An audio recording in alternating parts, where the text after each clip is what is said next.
20वीं शताब्दी के बहुत बड़े दार्शनिक जीन पॉल सार्त्र अस्तित्ववादी कहे जाते हैं। इनका दर्शन साहित्य के माध्यम से हमारे बीच में आता है। इन्होंने अपने साहित्य के माध्यम से जो दार्शनिक दृष्टि दी, वह दृष्टि इतनी अधिक लोकप्रिय हुई कि उतनी लोकप्रियता 20वीं शताब्दी में शायद ही किसी अन्य दार्शनिक को मिली हो। अस्तित्ववाद को प्रस्तुत करने में सार्त्र ने अपने साहित्य को ही माध्यम बनाया। सार्त्र अपने नाटकों में, उपन्यासों में और कहानियों में जो पात्र रखते हैं, वे पात्र वास्तविक मनुष्य हैं, रियल मनुष्य हैं और परिस्थितियाँ भी वास्तविक हैं। इन परिस्थितियों में मनुष्य होता है और मनुष्य इन्हीं परिस्थितियों में निर्णय भी लेता है।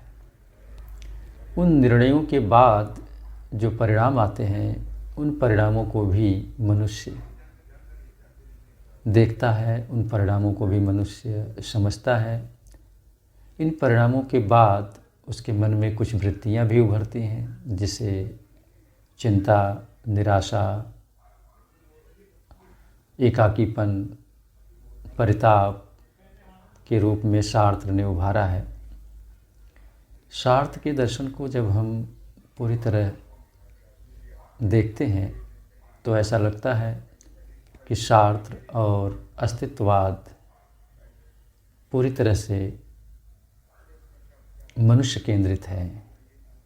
सार्त्र यह कहना चाहते हैं कि दर्शन मनुष्य से हटकर नहीं हो सकता।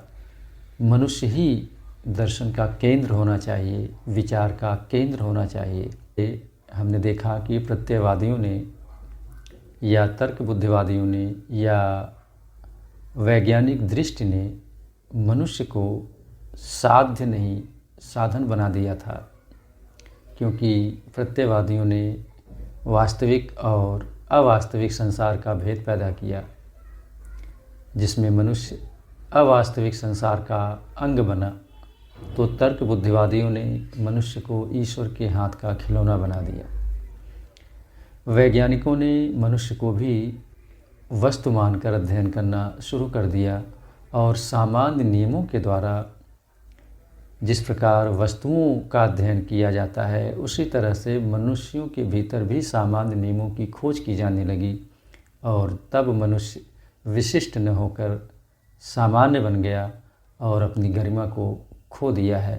सार्त्र कहते हैं कि हर मनुष्य विशिष्ट है, हर मनुष्य अलग है, इसलिए मनुष्य के संबंध में कोई सार्वभौम नियम बनाया ही नहीं जा सकता। तो सार्त्र की अस्तित्ववादी दृष्टि को आज हम समझेंगे। इसमें हमारा आज का विषय होगा स्वतंत्रता और उत्तरदायित्व। सार्त्र के दर्शन में स्वतंत्रता को बहुत ही विशेष स्थान मिला है। स्वतंत्रता के साथ ही दायित्व का बोध भी चला आता है। तो सार्त्र के दर्शन में हम इस विषय पर चर्चा प्रारंभ करते हैं। सार्त्र कहते हैं कि स्वतंत्रता मनुष्य का इसेंस है, स्वतंत्रता मनुष्य का सार है। मनुष्य दो तरह से स्वतंत्र है। एक तो वह चुनाव करने में स्वतंत्र है, दूसरे वह निर्णय लेने में स्वतंत्र है। सार्त्र इसे एक उदाहरण के माध्यम से समझाते हैं। एक विद्यार्थी सार्त्र के पास आता है और उनसे सलाह लेता है कि मुझे देश के लिए युद्ध में जाना चाहिए या फिर अपनी बूढ़ी माँ की सेवा करनी चाहिए। उसने कहा कि हमारे देश पर पड़ोसी देश का आक्रमण हुआ है और सरकार ने घोषणा किया है कि प्रत्येक युवा को देश की सेवा करनी चाहिए, देश के प्रति अपने कर्तव्य को निभाना चाहिए। इधर घर में मेरी बूढ़ी माँ है जो बीमार है और उसकी देखभाल करने वाला मैं ही हूँ। उसके प्रति भी मेरा कर्तव्य है, मेरा दायित्व है कि मैं उसकी सेवा करूं, और देश के प्रति भी मेरा कर्तव्य है, दायित्व है कि मैं उसकी रक्षा करूं। अब मैं दुविधा में हूं कि मुझे क्या करना चाहिए। सार्थ कहते हैं कि तुम स्वतंत्र हो निर्णय लेने के लिए, तुम स्वतंत्र हो चुनाव करने के लिए। अभी तुमने मुझे चुना है कि मैं निर्णय दूं। तुम किसी और को भी चुन सकते थे, तुम अपने पड़ोसी से भी निर्णय ले सकते थे, तुम अपने मित्रों से भी निर्णय ले सकते थे, तुम किसी धर्मगुरु से भी निर्णय ले सकते थे, लेकिन तुमने ऐसा नहीं किया। तुमने अपनी स्वतंत्रता का उपयोग किया और चुनाव किया कि मुझसे इस विषय में निर्णय प्राप्त किया जाए। लेकिन ध्यान रखना, मैं तुझे सलाह दे सकता हूँ, मैं तुम्हें कई विकल्प दे सकता हूँ, लेकिन निर्णय तुम्हें लेना है, क्योंकि यहाँ भी तुम स्वतंत्र हो कि तुम मेरी बात मानो या मेरी बात न मानो। तो सार्थ कहते हैं कि व्यक्ति अपनी स्वतंत्रता से मुक्त नहीं हो सकता। हर क्षण, चाहे वह जिस किसी भी परिस्थिति में हो, निर्णय उसे ही लेना है, चुनाव उसे ही करना है। और जब वह निर्णय लेता है तो उस निर्णय में उसका जीवन प्रभावित होता है और निर्णय के बाद उसके जीवन की गति उसी दिशा में प्रवाहित होगी। हम देखते हैं कि यदि वह विद्यार्थी अपनी माँ की सेवा करता है और माँ के प्रति कर्तव्यों का निर्वहन करता है, तो देश के प्रति वह जो उसका कर्तव्य था उसका निषेध करता है। और निषेध के कारण यदि उसके देश पर कोई विपत्ति आती है तो उसका एक कारण वह व्यक्ति भी होगा, क्योंकि उस व्यक्ति ने अपने देश के प्रति अपने दायित्व बोध को नहीं निभाया। और व्यक्ति यह कहकर नहीं बच सकता कि उसके पास कोई उपाय नहीं था, क्योंकि उसकी बूढ़ी माँ बीमार थी और उसकी सेवा करना आवश्यक था। सार्त्र यहीं पर कहते हैं कि व्यक्ति अपने दायित्व बोध से भी मुक्त नहीं हो सकता, क्योंकि वह अपनी बीमार माँ को छोड़ सकता था और देश के लिए अपने दायित्व बोध को निभा सकता था, लेकिन उसने ऐसा नहीं किया। दूसरी ओर यदि उसने देश के लिए अपने दायित्व बोध को समझा और युद्ध में जाता है और देश विजयी हो जाता है, लेकिन जब वह घर पर आता है तो कहता है कि मेरी बूढ़ी माँ अब नहीं रही, क्योंकि वह बीमार थी और उसकी सेवा नहीं हो सकी, वह चली गई। क्या करूं, मैं देश के लिए अपने कर्तव्य को निभाने गया था, मेरा इसमें कोई दोष नहीं है और मेरी माँ की मृत्यु परिस्थितियों के कारण हुई। सार्थ कहते हैं नहीं, ऐसा नहीं हो सकता। तुम अपनी माँ की सेवा कर सकते थे, तुम युद्ध में न जाते, तुम अपने माँ के प्रति अपने दायित्वों का निर्वहन कर सकते थे। ऐसी स्थिति में सार्त्र मनुष्य को एक ऐसी दृष्टि प्रदान कर देता है कि चाहे जो परिस्थितियाँ हों, अगर निर्णय हमने लिया है तो दायित्व भी हमारा है। सार्थ कहते हैं इन दायित्वों का जो भार है हम पर, उससे हम बचना चाहते हैं, उससे हम भागना चाहते हैं, लेकिन भागना अस्तित्ववान मनुष्य का लक्षण नहीं है। इन परिणामों की जिम्मेदारी लेना अस्तित्ववान मनुष्य का लक्षण है। जो जितना अधिक दायित्व बोध से युक्त होगा उतना ही अधिक अस्तित्ववान होगा, उतना ही अधिक गरिमा से युक्त होगा। एक दूसरा उदाहरण सार्थ देते हैं। कहते हैं कि एक स्टूडेंट उनके पास आता है और वह कहता है कि मेरे पिताजी अब नहीं रहे और उन्होंने बहुत कर्ज छोड़ रखा है, मेरे 2 भाई बहन हैं, मेरी माँ हैं और मैं अपनी पढ़ाई पूरी कर रहा हूँ, लेकिन घर की आर्थिक परिस्थितियाँ ऐसी हैं कि मैं अब अपनी पढ़ाई जारी नहीं रख सकता। मुझे ऐसी स्थिति में क्या करना चाहिए। यहाँ भी सार्थ कहते हैं कि तुमने अपनी स्वतंत्रता का उपयोग किया, तुम किसी और के पास भी जा सकते थे, लेकिन तुम वहाँ नहीं गए, तुम मेरे पास आए। साथ कहते हैं कि तुम खुद भी निर्णय ले सकते हो, लेकिन निर्णय से उत्पन्न परिणामों से डर रहे हो। डर कर भी तुम उन परिणामों के दायित्व से मुक्त नहीं हो सकते। यदि तुम यह कहना चाहते हो कि तुमने अपनी पढ़ाई अपने भाइयों के लिए, अपने बहनों के लिए, अपनी माँ की सेवा के लिए छोड़ दी और तुम्हारी पढ़ाई छोड़ने की जिम्मेदारी ये परिस्थितियाँ हैं, तो तुम अपने आप को छल रहे हो, अपने आप को धोखा दे रहे हो। तुम्हारे पास बहुत सारे विकल्प हैं। तुम अपने भाइयों को छोड़ सकते हो, कहीं बाहर जा सकते हो। तुम अपनी माँ को भी छोड़कर कहीं बाहर जा सकते हो और अपनी पढ़ाई पूरी कर सकते हो। तुम अपनी माँ को किसी अनाथालय में रख सकते हो। तुम अपने भाइयों को भी घर से बाहर निकाल सकते हो। तुम्हारे पास बहुत से विकल्प हैं, लेकिन तुमने वह विकल्प चुना जिसमें तुमने अपनी पढ़ाई छोड़ी और अपने भाइयों की और अपनी माँ की सेवा करने का निश्चय किया। तुम अब यह नहीं कह सकते हो कि तुम्हारे पास विकल्प नहीं था, तुम्हारी मजबूरी थी कि तुमने अपनी पढ़ाई छोड़ी। तुम्हारे पास विकल्प भी है, तुम्हारे पास कोई मजबूरी नहीं है। और तुम जब यह डिसीजन ले रहे हो कि अपनी पढ़ाई छोड़ोगे और अपने भाइयों की परवरिश करोगे, अपनी माँ की सेवा करोगे, तो इसकी जिम्मेदारी तुम्हारी ही है कि तुमने अपनी पढ़ाई छोड़ दी।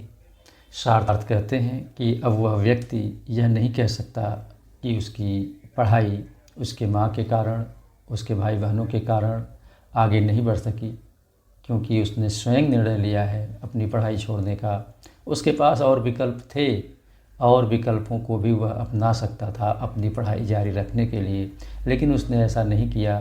तो अब वह कभी भी परिस्थितियों को या अन्य को अपनी पढ़ाई छूटने का जिम्मेदार नहीं ठहरा सकता। तो सार्थ कहते हैं कि व्यक्ति को चुनने का और निर्णय करने का असीम अधिकार है। वह जिस प्रकार से निर्णय लेता है, उसका आगे का जीवन उसी प्रकार सर्जित होता है, विकसित होता है। और जिस व्यक्ति ने दायित्व का बोध लिया सार्थ की दृष्टि में, वह व्यक्ति अस्तित्ववान है, वही व्यक्ति चेतन मनुष्य है। और जिन्होंने अपने दायित्वों से मुख मोड़ा या दायित्वों को अस्वीकार कर दिया, सार्थ की दृष्टि में वह मनुष्य नहीं है, वह एनिमल है। क्योंकि एनिमल में दायित्व बोध नहीं होता है।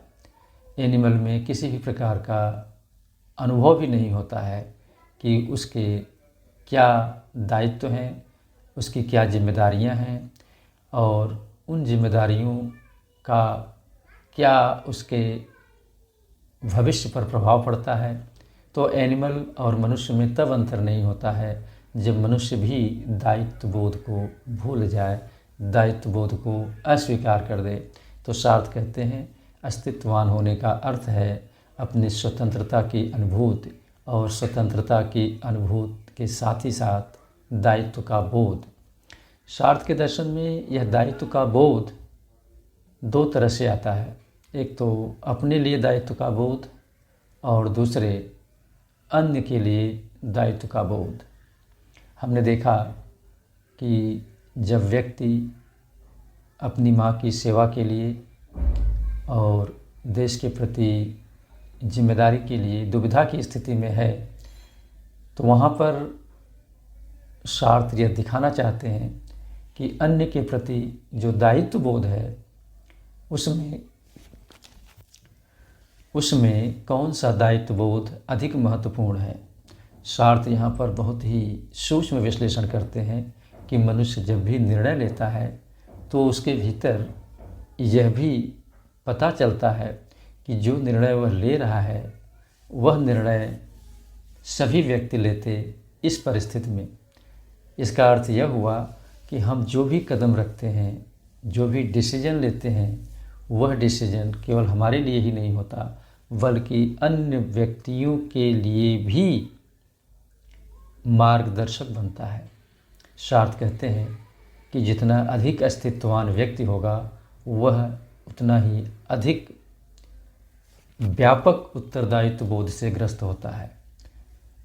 तो सार्थ कहते हैं कि दायित्व का बोध केवल दूसरों के लिए ही नहीं है, अपने प्रति भी दायित्व का बोध है। यह जो अपने प्रति दायित्व का बोध है, इसकी भी अनुभूति व्यक्ति को होती रहती है। और इसे हम उदाहरण से समझें तो इस प्रकार समझ सकते हैं, जैसे बाहर बहुत ठंड पड़ रही है और मुझे अपने मित्र की सहायता के लिए जाना पड़ सकता है। अब यहाँ पर मेरे मित्र के प्रति मेरा दायित्वबोध और मेरा अपने प्रति दायित्वबोध दोनों मेरे भीतर द्वंद्व की स्थिति पैदा कर रहे हैं। मुझे ऐसा लगता है कि यदि मैं बाहर गया, जैसा कि मुझे पता है कि मुझे ठंड से एलर्जी है, तो मेरी तबीयत खराब हो सकती है। और यदि मैं बाहर नहीं गया तो मेरा मित्र परेशानी में आ सकता है, क्योंकि उसे मेरी सहायता की आवश्यकता है। ऐसी स्थिति में फिर हमारे सम्मुख डिसीजन लेने की स्थिति बनती है। इसमें हमें यह देखना है कि मुझे अपने प्रति दायित्व का बोध कितना है और अन्य के प्रति दायित्व का बोध कितना है। मुझे यह भी देखना है कि मेरा स्वास्थ्य खराब न हो, और मुझे यह भी देखना है कि मेरे मित्र की सहायता अवश्य ही होनी चाहिए। सार्थ कहते हैं डिसीजन हमें ही लेना है कि मैं बाहर जाऊं और अपने मित्र की सहायता करूं, भले ही मेरी अपनी तबीयत खराब हो जाए, या फिर मैं बाहर न जाऊं और अपने स्वास्थ्य की रक्षा करूं, भले ही मेरे मित्र को परेशानियों का सामना करना पड़े।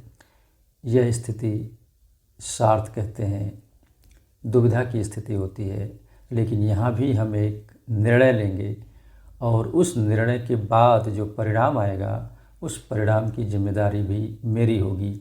अब यहाँ पर हम दोनों विकल्पों को करके देखते हैं। मैं अपने मित्र की सहायता करने जाता हूँ और मैंने उसकी सहायता की। उसकी सहायता करने के बाद मेरा स्वास्थ्य बिगड़ गया और मैं लंबे समय तक हॉस्पिटल में रहा। अब मैं यह नहीं कह सकता कि मेरी यह स्थिति मेरे मित्र के कारण हुई है। यह स्थिति मेरे मित्र ने दिया है, मैं मजबूर था उसकी सहायता करने के लिए। सार्थ कहते हैं ऐसा नहीं है, हमारे पास दोनों विकल्प थे। मैं अपने प्रति जिम्मेदारी निभाता तो शायद उसकी सहायता करने न जाता और मेरा स्वास्थ्य खराब नहीं होता। यदि आज मेरा स्वास्थ्य खराब हुआ है तो उसका कारण मैं हूँ, इसका दायित्व मेरा है। यहीं पर अस्तित्ववादी दृष्टि मिलती है। दूसरा विकल्प अगर मैं चुनता, मैं अपने घर में बैठा रहता और मेरा मित्र परेशान होता और उसकी परेशानी बढ़ सकती थी और इतनी बढ़ जाए कि मेरे लिए असहनीय हो जाए, तो मैं यह नहीं कह सकता, मैं अपने उत्तरदायित्व बोध से मुक्त नहीं हो सकता कि भाई मैं मजबूर था, मेरी तबीयत खराब हो सकती थी इसलिए मैं नहीं आया। सार्थ कहते हैं नहीं, तुम्हारी तबीयत और तुम्हारे मित्र की परेशानी दोनों में से तुमने एक को चुना और उस चुनाव का जो परिणाम आया उसकी जिम्मेदारी भी तुम्हारी ही है। तो सार्थ ने विभिन्न परिस्थितियों में मनुष्य को रख कर यह दिखाने का प्रयास किया कि मनुष्य अंततः स्वतंत्र है और स्वतंत्रता को किसी भी कीमत पर वह किसी को ट्रांसफ़र नहीं कर सकता। जब स्वतंत्रता ट्रांसफ़र नहीं हो सकती तो उससे उत्पन्न रिस्पांसिबिलिटी भी ट्रांसफ़र नहीं की जा सकती। रिस्पांसिबिलिटी भी किसी अन्य पर नहीं थोपी जा सकती। जहाँ पर मैं हूँ, जहाँ पर मैं निर्णय ले सकता हूँ, उन निर्णयों की जिम्मेदारी मेरी है। तो स्वतंत्रता के साथ साथ उत्तरदायित्व सार्त्र के दर्शन में अस्तित्ववान मनुष्य का एसेंस है, अस्तित्ववान मनुष्य का लक्षण है। जो जितना अधिक स्वतंत्र होगा उतना ही अधिक दायित्व बोध से ग्रस्त होगा, और इसी के साथ जीना सार्थ की दृष्टि में मनुष्य होना है, अस्तित्ववान होना है। इसके अतिरिक्त जिस किसी भी दिशा में हम अपने आप को शिफ्ट करते हैं वह मनुष्य की गरिमा के विपरीत है, क्योंकि मनुष्य होने का अर्थ ही यही है कि स्वतंत्र होना और स्वतंत्रता से उत्पन्न जिम्मेदारियों को स्वीकार करना। Man is condemned to be free, Sartre के दर्शन का यह प्रसिद्ध वाक्य है। सार्थ कहते हैं कि मनुष्य स्वतंत्र होने के लिए अभिशप्त है। इसका अर्थ यह हुआ कि मनुष्य किसी भी दशा में चाहकर भी अपनी स्वतंत्रता को शिफ्ट नहीं कर सकता, स्वतंत्रता को किसी और को दे नहीं सकता है।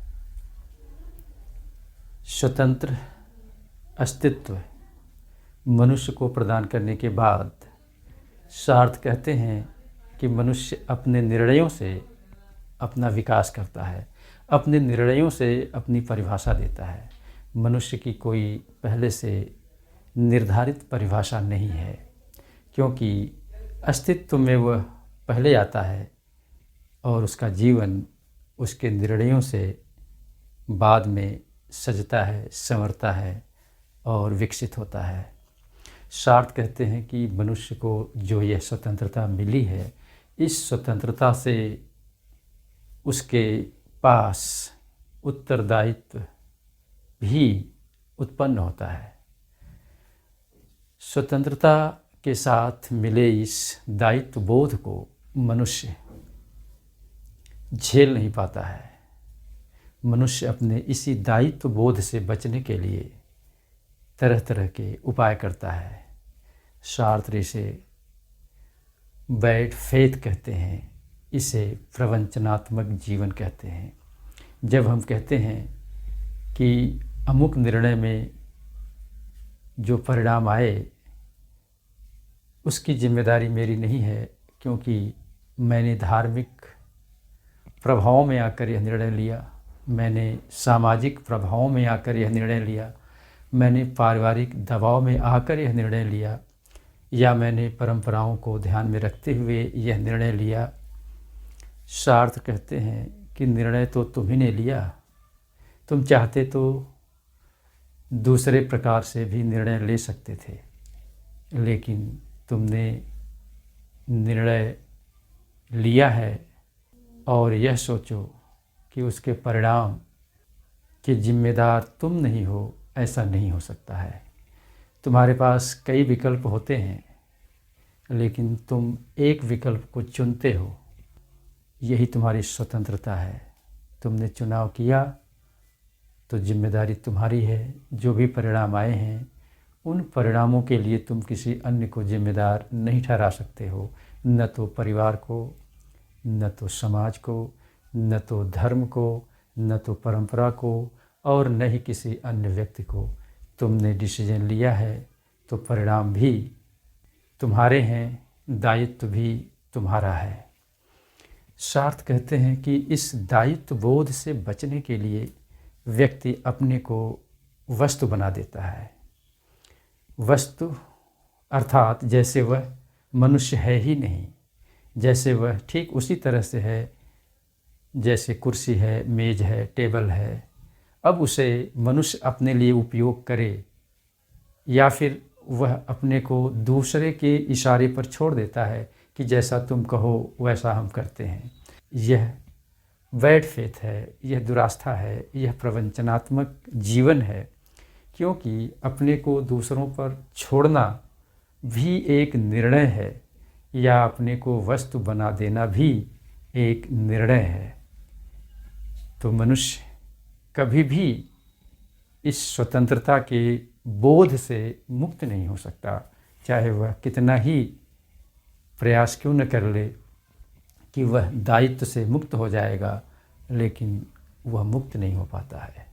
दूसरे प्रकार का जीवन यह होता है कि मनुष्य निर्णय लेता है और उस निर्णय से जो भी परिणाम आते हैं उसे वह स्वीकार करता है कि निर्णय मेरा है तो परिणाम भी मेरा है।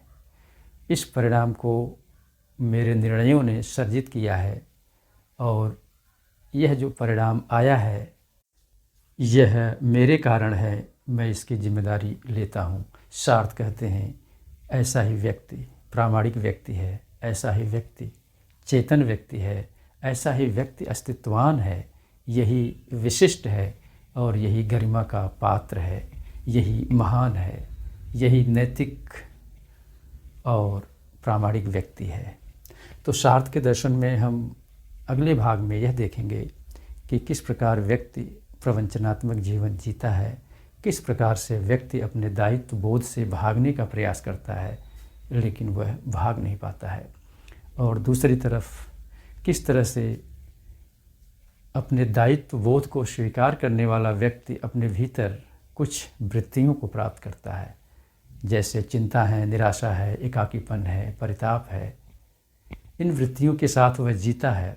सार्थ की दृष्टि में इनके साथ जीने वाला व्यक्ति ही अस्तित्वान है, इनके साथ जीने वाला व्यक्ति ही चेतन है। वही तो मनुष्य है जो इन वृत्तियों को स्वीकार करे और इनके बीच में अपने निर्णयों को देकर अपने आप को परिभाषित करे, अपने आप को नए नए रूपों में प्रकट करे। तो अगले भाग में हम यह देखेंगे कि किस प्रकार सार्थ ने आत्म प्रवंचना को प्रस्तुत किया है तथा प्रामाणिक जीवन जीने वाले व्यक्तियों में उठने वाले वृत्तियों का वर्णन किया है।